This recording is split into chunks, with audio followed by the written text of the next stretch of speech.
जबलपुर में national movement old pension scheme defence कार्यकारिणी के द्वारा एक पत्रकार वार्ता का आयोजन किया गया, जहां पदाधिकारियों ने जानकारी देते हुए बताया कि केंद्रीय कर्मचारियों के द्वारा पूरे देश में ओल्ड पेंशन नीति को बहाल करने के लिए आंदोलन किए जा रहे हैं। उसके बाद भी सरकार के द्वारा ओल्ड पेंशन नीति को बहाल नहीं किया जा रहा, जिसको लेकर लगातार संगठन के द्वारा आंदोलन किए जा रहे हैं। इसी कड़ी में जबलपुर में 18 जून को पेंशन मशाल जुलूस रांची क्षेत्र से निकाला जाएगा। वहीं देश के सभी सांसदों के घर और दफ्तर में जाकर घंटी बजाओ आंदोलन भी national movement old pension scheme defence कार्यकारिणी के द्वारा किया जाएगा, जिससे कि देश के केंद्रीय कर्मचारियों को ओल्ड पेंशन नीति का लाभ मिल सके। वहीं पदाधिकारियों का कहना है कि एनपीएस एवं निगमीकरण और निजीकरण के विरोध में निजीकरण भारत छोड़ो रथ यात्रा का आयोजन national movement old pension scheme के राष्ट्रीय अध्यक्ष के नेतृत्व में 1 जून से किया जा रहा है, जहां 1 जून को यह रथ यात्रा बिहार चंपारण से प्रारंभ होकर संपूर्ण भारत में भ्रमण करेगी। वहीं संगठन के पदाधिकारियों का कहना है कि कांग्रेस शासित प्रदेशों में राज्य सरकार के द्वारा ओल्ड पेंशन स्कीम को बहाल कर दिया गया, पर भाजपा शासित प्रदेशों और केंद्र सरकार के द्वारा ओल्ड पेंशन नीति को बहाल किया जा रहा है, जिसको लेकर कर्मचारियों को अपने भविष्य की चिंता सताने लगी है, जिसको लेकर कर्मचारियों के द्वारा आंदोलन किया जा रहा है। आपके माध्यम से मैं सरकार को ये बताना चाहता हूँ कि एनएमओपीएस पूरे देश में सभी कर्मचारियों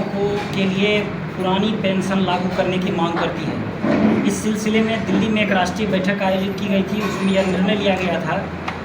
कि सरकार अगर हमारी बातों को नहीं मानती है तो हम पूरे देश के कर्मचारियों को एकजुट करेंगे, जिसमें रेलवे, डिफेंस, तार, डाक, अन्य एक्सप्लोसिव डिपार्टमेंट, राज्य सरकार, केंद्र सरकार, रेलवे, सारे लोगों को संगठित करके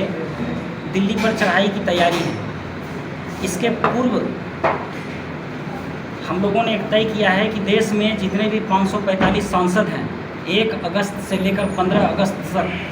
सारे सांसदों को उनके आवास पर जाकर एक घंटी बजाओ कार्यक्रम होगा, जिसके तहत हम उन्हें ज्ञापन देंगे कि सारे सांसद मिलकर संसद भवन में हमारी बात को उठाएं और पुरानी पेंशन बहाल करें। अगर इसके बाद भी सरकार हमारी मांग को पूरी नहीं करती है तो हम लोग 1 अक्टूबर को दिल्ली में लगभग 30 से 40 लाख लोगों के साथ कूच करेंगे। देश भर में 80 लाख कर्मचारी हैं, उसमें से 30-40 लाख कर्मचारी हम लोग दिल्ली पहुंचेंगे, दिल्ली जाम कर देंगे और सरकार को मजबूरन पेंशन बहाल करनी होगी। कुछ राजनीतिक पहलू भी हैं इसके। अभी देखने में आया है कि 3-4 राज्यों में जहाँ कांग्रेस की सरकार आई है उन्होंने तुरंत पुरानी पेंशन बहाल की है। इसलिए हम लोगों को अब ये बात समझ में आ गई है कि पेंशन बहाल करने के 2 ही रास्ते बचे, एक ही रास्ते अब बचे हैं, vote for OPS. Vote for OPS मतलब कर्मचारी अपने हक के लिए, हम कर्मचारी होने के साथ साथ हम एक वोटर भी हैं, तो वोट में हम लोग अपने वोट का इस्तेमाल करेंगे और जो सरकार पुरानी पेंशन देने के लिए तैयार है और वो स्पष्ट है, कांग्रेस ने पूरी तरह से पूरे देश में बहाल करने का ये वादा किया है और हिमाचल प्रदेश, राजस्थान और छत्तीसगढ़ में उन्होंने पुरानी पेंशन बहाल करके इस बात को सबूत दे दिया है कि वो पेंशन बहाल कर सकती है। अतः हम यह बीजेपी सरकार से यह निवेदन करते हैं कि वो भी पुरानी पेंशन बहाल कर दें, नहीं तो हम लोग वोट फॉर ओपीएस में जाएंगे। इसके चलते ये सरकारें डूब सकती हैं। 18 तारीख को रविवार को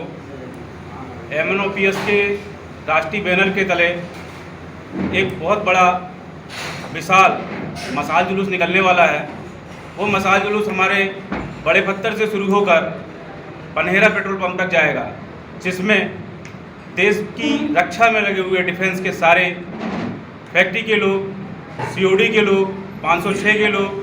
के साथ रेलवे और राज्य सरकार के कर्मचारी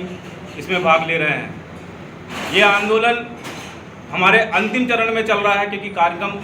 की विशालता आप इस बात पे देख सकते हैं कि लगातार कर्मचारी आंदोलन का परिणाम था कि आज आपको एनपीएस ख़त्म होकर 6 राज्यों में ओपीएस लागू हो गया है। इसी तारतम्य में एक जन आंदोलन जो आपको देखने को मिलेगा, वो आपको कल रविवार 18 तारीख को शाम 4:30 बजे से बड़े पत्थर में देखने को मिलेगा।